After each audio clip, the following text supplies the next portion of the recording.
लहुजी सेनेचा मेळावा होता आणि लहू शक्ती आणि शिवशक्ती एकत्र आलेली आहे. लहुजी सेनेने शिवसेनेला पाठिंबा दिलेला आहे आणि आता शिवशक्ती लहुशक्ती एकत्र आली आहे. खरं म्हणजे हा मातंग समाज या महाराष्ट्रामध्ये मोठ्या प्रमाणावर राहतो आणि त्यांच्या माफक अपेक्षा आहेत. सर्वसामान्य माणसाला मुख्य प्रवाहात आणण्याचं काम झालं पाहिजे, ही माफक अपेक्षा आहे त्यांची. आणि मातंग समाजासाठी देखील महायुतीने अनेक निर्णय घेतलेले आहेत आणि महायुती या सर्वसामान्य घटकांसाठी नेहमीच निर्णय घेत असते. आणि त्यामुळे आजचा जो मेळावा होता, आज राज्यभरातून त्यांचे प्रमुख पदाधिकारी आले होते आणि त्यांनी आज शिवशक्ती आणि म्हणजे शिवसेना आणि लहुजी सेना यांना एकत्र आणण्याचं काम आजच्या या कार्यक्रमाच्या माध्यमातून झालं आहे. मी त्यांचं अभिनंदन करतो, त्यांना धन्यवाद देतो की एक समाजाच्या हितासाठी, समाजाच्या भल्यासाठी त्यांनी शिवसेनेला पाठिंबा दिलेला आहे आणि म्हणून त्यांचं मी स्वागत करतो. त्यांनी जो दांडपट्टा मला भेट दिला, तो दांडपट्टा म्हणजे ते प्रतीक होतं. लहुजी वस्ताद एक आद्य क्रांतिकारक आणि खऱ्या अर्थाने त्यांचे शिष्य पाहिले तर एक किती मोठमोठे शिष्य म्हणजे लोकमान्य टिळकांसाठी सारखे लोक, वासुदेव बळवंत फडके, महात्मा ज्योतिबा फुले या सगळ्यांच्या मागं लहुजी वस्ताद उभे राहिले. हा इतिहास आहे आणि तो दांडपट्टा त्यांनी मला आज दिलेला आहे. हा दांडपट्टा मी काय म्हणालो की अन्यायाविरुद्ध दांडपट्टा, सर्वसामान्यांना न्याय देण्यासाठी हा दांडपट्टा उपयोगी पडेल. आणि त्यामुळे तुम्ही जसं काही विचार करता तसं काही नाही आहे. अन्यायाविरुद्ध आणि सर्वसामान्य लोकांना न्याय देण्यासाठी नक्कीच याचा हा दांडपट्ट्याचा उपयोग होईल. आणि खऱ्या अर्थाने समाज जो आहे किंवा या मातंग समाजाला जे काही त्यांचे प्रश्न आहेत ते नक्की शासनाच्या माध्यमातून सोडवले जातील. ते प्रश्न गांभीर्याने घेतले जातील.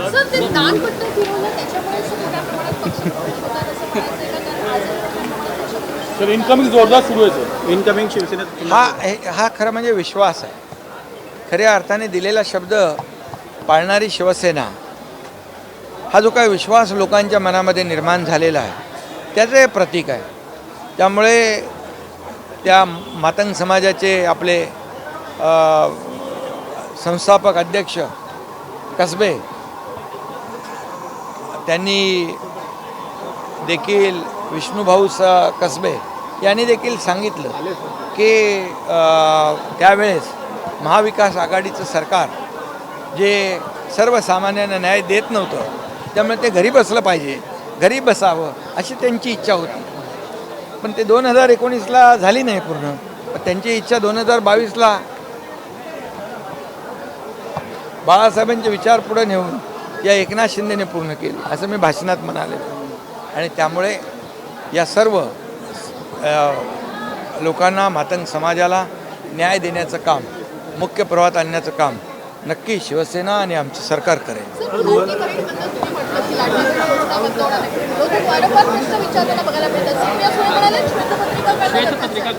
बघा, विरोधक लाडक्या बहिणींची योजना होऊ नये म्हणून कोर्टात गेले होते.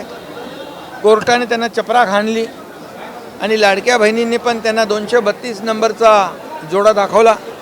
लाडक्या बहिणींच्या योजनेत खोडा घालणाऱ्यांना 5, 6, 7 नंबर, 8 नंबर नाही, 232 नंबरचा जोडा दाखवला. आणि त्यामुळे याच्यातून त्यांनी बोध घेतला पाहिजे. आणि म्हणून मी सांगतो की लाडकी बहीण योजना कधी बंद होणार नाही. या लाडक्या बहिणींच्या आशीर्वादामुळे एक अतिशय या महाराष्ट्रामध्ये दैदिप्यमान विजय महायुतीला मिळालेला आहे. आणि त्यामुळे बिलकुल आपल्याला सांगतो, लाडकी बहीण योजनाच काय, ज्या योजना आम्ही घोषणा केलेली आहे, शेतकऱ्यांच्यासाठी देखील घोषणा केली, कर्जमाफीची देखील घोषणा आमच्या वचननाम्यामध्ये आहे. आम्ही टप्प्याटप्प्याने या सर्व पूर्ण करणार. आम्ही कधीही त्या आमच्या घोषणांपासून परावृत्त होणार नाही, मागे फिरणार नाही. दिलेला शब्द आम्ही पाळणारे लोक आहोत. हाँ सर योजना को लेकर सर हिंदी में बता दीजिए। विपक्ष जो है श्वेत पत्र की डिमांड कर रहा है। लाडली बहन योजना के बारे में ये जिन्होंने पहले से विधानसभा का चुनाव होने से पहले भी इसमें रोड़ा डालने का काम किया था, कोर्टबाजी की थी, कोर्ट में जाकर स्टे लेने का भी काम किया, लेकिन कोर्ट ने उनको बहुत मुंह पर एक तमाचा मार दिया था। और मैंने तभी कहा था हमारी लाडली बहनों को, ये दुष्ट और सौतेले भाई जो है उनको मजबूत, जो जिन्होंने आपके योजना में रोड़ा और खोड़ा डालने का काम किया, उनको बहुत बड़ा अच्छा जोड़ा दिखाओ।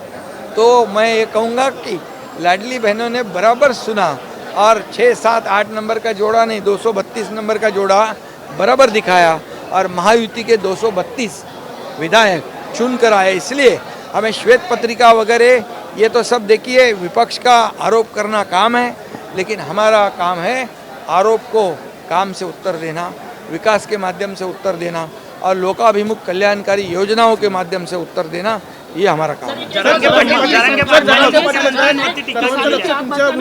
50% तक की कमी आई है सर। किसानों की आत्महत्या कम हो, हमारा एजेंडा क्या है? इस राज्य के हर नागरिक को रोटी कपड़ा मकान मिले, हर नागरिक को दवाई उपचार मिले और किसानों की आत्महत्या कम हो, हर बच्चे को पढ़ाई शिक्षा में शिक्षण मिले, शिक्षण से वंचित नहीं रह जाए, ये हमारा एजेंडा है। बाकी कुछ एजेंडा हमारा नहीं है। इसलिए लोग जानते हैं ये काम करने वाले लोग हैं, वो काम करने वालों के साथ ही रहेंगे। हम देश का चुनाव हम जीते हैं, राज्य का महाराष्ट्र का चुनाव हम जीते हैं, अभी स्थानिक स्वराज्य संस्था जो है उसका भी चुनाव महायुति जितेगी। रोहित पवारांनी मुख्यमंत्र्यांना जे आहे ते पुरावे दिलेले आहेत। नाही ते माहीत नाही, मी माहिती घेतो। तुमच्या भूमिकेकडे सर्वांचं लक्ष आहे। मनोज जरांगे पाटील मुंबईला यायला निघालेत मराठा आरक्षणासंदर्भात पुन्हा त्यांनी आक्रमक भूमिका घेतली, आपली काय प्रतिक्रिया? काय खरं म्हणजे मुख्यमंत्री हा महाराष्ट्राचा प्रमुख असतो आणि 13 कोटी जनतेचा प्रमुख म्हणून मुख्यमंत्री काम करत असतात। मुख्यमंत्री कोण व्यक्ती आहे यापेक्षा मुख्यमंत्री पद जे आहे हे संविधानिक पद आहे, त्याचा मानसन्मान प्रत्येकाने राखला पाहिजे। आणि म्हणून लोकशाहीमध्ये कुणालाही आंदोलन करण्याच्या आपल्या मागण्याचं पूर्ण अधिकार आहे, परंतु या ठिकाणी जे काही भाषा आहे किंवा आपलं महाराष्ट्र हे एक आपल्याला संस्कृती प्रधान हा महाराष्ट्र आहे, आपल्याला एक वेगळी संस्कृती आहे, आपली एक परंपरा आहे। आपण आपली परंपरा देशभरामध्ये ती लोक नाव करतात आणि म्हणूनच आपण आता बघा कुणावर आरोप करणं किंवा कुणाच्या विरुद्ध बोलणं याच्यामध्ये सभ्यता असली पाहिजे आणि आपण सुसंस्कृत महाराष्ट्र आपला आहे, त्यामुळे सर्वांनी त्याची काळजी बोलताना घेतली पाहिजे असं माझं मत आहे। गणेश उत्सवामध्ये जरांगे पाटील मुंबईत येणार, गणेश उत्सवामध्ये जरांगे पाटील जर मुंबईत आले, त्यांचे कार्यकर्ते मुंबईत आले, कायदा सुव्यवस्था आणि सुरक्षेच्या प्रश्न देखील गंभीर बनू शकतो। मी एवढंच सांगतो, मनोज जरांगे पाटील हे मराठा समाजासाठी त्यांनी अनेक आंदोलनं केली। मी मुख्यमंत्री असताना देखील त्यांनी आंदोलनं केली आणि त्यांचे अनेक प्रश्न जे आहेत, म्हणजे शिंदे साहेबांची कमिटी जी आहे ती आपण नेमली, जस्टिस शिंदे कमिटी आयोग आपण नेमला आणि त्याचबरोबर जे कुणबी समाजाच्या नोंदी सापडत नव्हत्या, मोठ्या प्रमाणावर कुणबी समाजाच्या नोंदी देखील आपण त्यांना नोंदी शोधल्या आणि त्याचबरोबर जस्टिस शिंदे कमिटीने देखील चांगलं काम केलं। त्यांना अनेक ज्या काही योजना आहेत त्या योजनांचाही लाभ आपण दिला। त्यामुळे मला वाटतं की आंदोलन करण्याचा अधिकार प्रत्येकाला आहे, परंतु आपल्या आंदोलनामुळे इतर लोकांना त्रास होणार नाही याची काळजी आपण घेण्याची आवश्यकता आहे। गणपतीचे दिवस आहेत आणि मुंबईमध्ये लाखो गणेश भक्त गणेशोत्सव साजरा करत असतात, तर माझे मनोज जरांगे पाटील यांना देखील विनंती व आव्हान आहे की ठीक आहे आंदोलन करण्याचा अधिकार प्रत्येकाला आहे, परंतु अशा परिस्थितीमध्ये गणपती काळामध्ये गणेशोत्सवामध्ये त्यांनी जे काही तारीख आणि वेळ जी काही निवडलेली आहे ती मला वाटतं गणेश भक्तांची मुंबईकरांची गैरसोय करणारी ठरू शकते आणि म्हणून त्यांनी जरूर याचा आम्ही त्यांच्या आम्ही जेव्हा मी मुख्यमंत्री होतो त्यावेळेस मी स्वतः त्यांना भेटलो जाऊन. मी स्वतः काही आपले निवृत्त न्यायाधीश ते गेले, कमिटी गेली, आपले मंत्री त्यांना भेटले आणि त्यामुळे सर्वसामान्य मराठा समाजाला न्याय देण्यासाठी ते झगडत होते, झगडतायत, भांडतायत, आंदोलन करतायत. फक्त एकच आहे की आपल्या आंदोलनामुळे या ठिकाणी कुणाची गैरसोय होणार नाही याची काळजी त्यांनी घेतली पाहिजे आणि या गणपती काळातल्या आंदोलनाबद्दल त्यांनी पुनर्विचार केला पाहिजे. रोहित पवार आणि त्याचबरोबर कधीही सामाजिक लढा लढणारा जो कार्यकर्ता असतो त्यांनी सामाजिक लढा आणि ती बांधिलकी जपताना इतर कुणाच्या भावनाही दुखावल्या जाणार नाहीत याची देखील काळजी घेतली. रोहित पवारांनी डॉक्युमेंट जे आहे ते मुख्यमंत्र्यांना सिडको घोटाळ्यासंदर्भात दिले.